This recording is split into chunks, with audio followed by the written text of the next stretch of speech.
2024 లేదా 25లో డిగ్రీ లేదా బీటెక్ చదివారా? సాఫ్ట్‌వేర్ జాబ్ కోసం ఎదురు చూస్తున్నారా? అయితే కోడ్ జ్ఞాన్ 100 డేస్ కోర్సులో చేరండి. జాబ్ సాధించండి. Welcome to Suman TV. నేను మీ Suman TV Nag.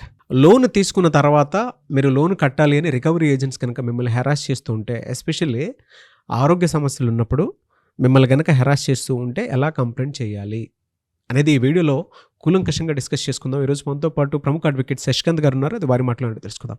Hello sir. నమస్తే అండి. సార్, కొంతమంది రికవరీ ఏజెంట్స్ అరే బాబు మాకు హెల్త్ బాగాలేదు, కొంచెం వెసులుబాటు ఇవ్వండి అన్నా కూడా హరాస్ చేస్తూనే ఉంటారు. ఈ ప్రాసెస్లో ఉన్నప్పుడు ఎలా కంప్లైంట్ చేయాలి, ఎవిడెన్స్ ఏ విధంగా సేకరించాలి? చాలామంది హాస్పిటల్స్లో ఉన్నా కూడా ఫోన్ కాల్స్ వస్తూ ఉంటాయి వాళ్ళకి, మీ ఈఎంఐ పెండింగ్ ఉంది అని. సో బేసిక్గా నేను మీ ద్వారా ఈ వీడియో ద్వారా కలెక్షన్ ఏజెంట్స్కి ఏం చెప్పాలనుకుంటున్నా అంటే, ఎవరైనా లోన్ తీసుకున్న వ్యక్తి తీవ్ర ఆరోగ్య సమస్యతో హాస్పిటల్లో అడ్మిట్ అయ్యి ఏదైనా సర్జరీ గట్రా ఏమైనా అయ్యి అడ్మిట్ అయ్యి హాస్పిటల్లో అడ్మిట్ అయినంత కాలం మీరు వాళ్ళని డిస్టర్బ్ చేయకూడదు. There is a rule. ఈ రూల్ని మీరు దయచేసి అర్థం చేసుకోండి. అయితే నేనేమంటున్నాను, కలెక్షన్ ఏజెంట్లకు కూడా నేను ఏం చెప్తాను అంటే వాళ్ళ బ్యాంక్ వాళ్ళు ఎక్కువ ట్రైనింగ్ ఇవ్వరు కాబట్టి నేనే ట్రైనింగ్ ఇస్తున్నాను వాళ్ళకి. కలెక్షన్ ఏజెంట్లకు ఏం ట్రైనింగ్ ఇస్తున్నా అంటే, నేను ఎవరైనా వ్యక్తి ఇట్లా హాస్పిటల్లో ఉంటే మీరు వాళ్ళ ఫ్యామిలీ మెంబర్స్ తోటి, వాళ్ళు ఎట్లా ఫోన్లు ఎత్తారు, వాళ్ళ ఫ్యామిలీ మెంబర్స్ ఎత్తి ఇట్లా మా ఆయన హాస్పిటల్ ఉన్నాడని చెప్పినా కూడా ఈ వైఫ్ని హెరాస్ చేసి టార్చర్ చేస్తే మీ మీద కేసు అవుతుంది. దయచేసి వాళ్ళ వైఫ్ని ఏమడుతారంటే, మీరు ఏదైతే అడ్మిట్ అయ్యారో ఆ డాక్యుమెంట్స్ మీకు వాట్సాప్ చేయమని చెప్పండి. ఆ డాక్యుమెంట్స్ని మీరు ప్రింట్అవుట్ తీసుకొని మీ ఆఫీస్కి వెళ్ళి సబ్మిట్ చేయండి. సో దట్ మీకు ఒక ఊరట కలుగుతుంది. ఇది తెలియక చాలామంది కలెక్షన్ ఏజెంట్లు హెరాస్ చేస్తుంటారు. ఎందుకంటే అలా ట్రైనింగ్ లేరు. జాయిన్ అయ్యాడా రేపు పొద్దున్న ఫీల్డ్కి వెళ్ళిపో అంటారు. కాబట్టి మనమే మీ ద్వారా నారాయణ కలెక్షన్ ఏజెంట్లకు ట్రైనింగ్ ఇద్దాం.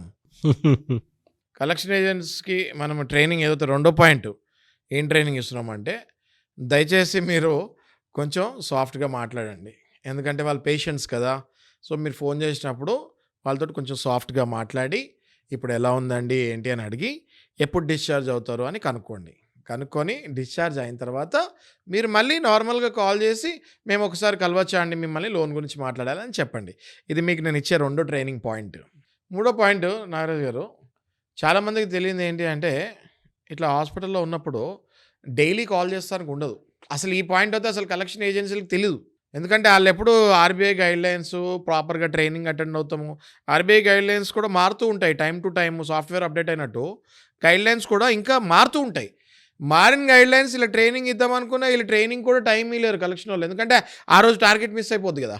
సో వీళ్ళు ఎవరు ట్రైనింగ్ అటెండ్ కారు, కుర్రోళ్ళు రోడ్ల మీద తిరుగుతూ ఉంటారు. సో వాళ్ళకి నేను చెప్పే మూడో పాయింట్ ఏంటి అంటే, 7 రోజుల్లో 7 డేస్లో 2 నుంచి 3 సార్ల కంటే ఎక్కువ చేయకూడదు. ఎందుకంటే ఆయన ఆరోగ్య పరిస్థితి బాగాలేదు కదా. హాస్పిటల్ నుంచి డిశ్చార్జ్ అయ్యి ఇంటికి వస్తాడు ఆయన. 7 రోజుల్లో అంటే ఇన్ ఏ వీక్ 2 టైమ్స్ నుంచి 3 టైమ్స్ వరకు కాల్ చేయొచ్చు. కానీ ఇంటికి వచ్చేసాడు కదా అని మళ్ళీ మీరు డైలీ 100 సార్లు ఫోన్ చేస్తే ఏమవుతుంది? మళ్ళీ ఆయన హాస్పిటల్లో జాయిన్ అవుతాడు. అప్పుడు మళ్ళీ ఆయన హాస్పిటల్లో జాయిన్ అవుతాడు. దానికి కారణం ఎవరుతారు? సైకలాజికల్ ప్రెషర్ ఇవ్వకూడదు. సార్, హార్ట్ అటాక్ వచ్చి చచ్చిపోయిన కలెక్షన్ వాళ్ళ వల్ల. కలెక్షన్ వాళ్ళు ఎంతోమందిని చంపేశారు, లిటరల్గా చంపేశారు ఎంతోమందిని. హార్ట్ అటాక్లు వచ్చి చచ్చిపోయిన వాళ్ళు ఉన్నారు ఈ కలెక్షన్ వల్ల గోల భరించలేక. అంటే కొడుకు అప్పు చేసి ఉంటాడు, ఇంట్లో కొడుకు ఉంటాడు, ఫాదర్ ఉంటాడు. ఇలానే నువ్వు పిల్లల్ని పెంచేది, నువ్వే కన్నావా, నీ కొడుకేనా, నీకు తెలీదా, నీకు బాధ్యత లేదా, గాడిదలా కన్నావు, వదిలేస్తావు రోడ్డు మీదకి, అందరి దగ్గర అప్పులు చేస్తున్నాడు, ఇలాంటి మాటలు మాట్లాడతారు. ఆ తండ్రి అప్పుడు దాకా ₹1 కూడా ఎక్కడ అప్పు చేసి ఉండడు. గవర్నమెంట్ ఉద్యోగో ప్రైవేట్ ఉద్యోగో రిటైర్ అయి ఉంటాడు ఇంట్లో. ఇలా వచ్చి మాట్లాడేసరికి వాళ్ళ గుండెలు ఆగిపోయి చచ్చిపోయిన వాళ్ళు ఉన్నారండి నాగరాజు గారు. దారుణం సార్. నెక్స్ట్ ఈఎంఐ పోస్ట్పోన్మెంట్ అండి. ఓకే, ఇవన్నీ డాక్యుమెంట్స్ ఉంటాయి. ఒకవేళ సీరియస్ హెల్త్ ఇష్యూ అనుకోండి, క్రానిక్ హెల్త్ కండిషన్, స్టంట్లు పడ్డాయి అనుకోండి ఫర్ ఎగ్జాంపుల్. అంటే నేను అనేది సీరియస్ క్రానిక్ డిసీజెస్కి. ఇది కూడా చాలామందికి తెలీదు. ఎవరికి తెలీదు? అప్పు తీసుకున్న వాళ్ళకి తెలీదు, అప్పు ఇచ్చే వాళ్ళకి తెలీదు. అర్థమైందా? అప్పు ఇచ్చే వాళ్ళు అంటే ఎవరు? ఇక్కడ నా ప్రకారం బ్యాంకులు కాదు, కలెక్షన్ వాళ్ళు. వాళ్ళు అసలు వాళ్ళ జోబులో నుంచి ఇచ్చినట్టు మాట్లాడతారు కదా. కలెక్షన్ వాళ్ళకి తెలీదు, తీసుకున్న వాళ్ళకి పాపం ఏం తెలీదు. ఎందుకంటే వాళ్ళు డబ్బులు వస్తాయి కదా, ఆ టైంలో ఏం గుర్తుండవు, తీసేసుకుంటారు. అవును. ఓకే, వాళ్ళకి నేను చెప్పేది ఏంటి అంటే, దయచేసి తెలుసుకోండి, మీ హక్కులు తెలుసుకోండి. మీకు నిజంగా చాలా క్రానిక్ ఇల్ డిసీజ్ ఉంటే మీరు మారటోరియంకి అప్లై చేసుకోవచ్చు బ్యాంక్లో. ఇప్పుడు కోవిడ్లో అందరికీ గుర్తుంది కదా, మారటోరియం అనే పదం మనం అందరం ఎప్పుడు విన్నాము? కోవిడ్లో విన్నాం. దానికి ముందు మారటోరియం అనే పదం ఎవరికి తెలీదు. కోవిడ్లో మనకి మారటోరియం అనేది గవర్నమెంట్ ఆఫ్ ఇండియా డిసైడ్ చేసింది. ఓకే, దానివల్ల RBI has decided again the direction has gone from government of India to reserve Bank of India. Reserve Bank of India has directed ఆ మారటోరియం అన్ని స్టేట్ బ్యాంక్స్కి అన్ని direct చేసింది. So ఇప్పుడు ఒంట్లో బాగాలేనప్పుడు నిజంగా చాలా పెద్ద రోగం వస్తే 100% మీరు మారటోరియం అప్లై చేసుకోవచ్చు. ఈ హక్కు మీకు ఉంటుంది, తెలుసుకోండి. నెక్స్ట్, ఇంటికి వచ్చిన తర్వాత మనిషి రికవర్ అయ్యేటప్పుడు ఇంటికి వచ్చి మాట్లాడటానికి ఉండదు, ఫోన్లలోనే మాట్లాడాలి. నాగరాజు గారు, ఇంటికి వచ్చిన తర్వాత ఆ మనిషికి మళ్ళీ వెంటనే వచ్చి తలుపులు కొట్టేస్తాం, ఎప్పుడు పడితే అప్పుడు వస్తాం, ఏం లాభం? ఇంకా అవును, మళ్ళీ అడ్మిట్ అవుతాడు కదా. కాబట్టి ఇంటికి వచ్చిన తర్వాత దయచేసి మీరు డైరెక్ట్ ఫీల్డ్ విజిట్స్ ఉండవు, మీరు ఫోన్లోనే ఫాలోఅప్ చేసుకోవాలి. మీరు దానికి కూడా డాక్టర్ అడ్వైజ్ ఉంటుంది, ఆ లెటర్ అడగాలి. అది సీరియస్నెస్ బట్టి చూసుకుంటే చాలా సీరియస్గానే ఉంది కండిషన్ పేషెంట్ది అంటే ఇళ్ళ దగ్గరికి వెళ్ళి గొడవ చేయకూడదు. మీరు జాగ్రత్తగా ఫోన్లో సాఫ్ట్ ఫాలోఅప్ చేసుకోవాలి. కలెక్షన్ వాళ్ళకి చెప్తున్నాను ఇది. ఇంకా బేసిక్గా ఏముందండి నారాజు గారు, నేను చెప్పేది ఏంటి అంటే బేసిక్గా all the collection agencies and recovery agents has to follow RBI fair practicing rules and regulations. ఏం చెప్తుంది ఆర్బీఐ క్లియర్గా?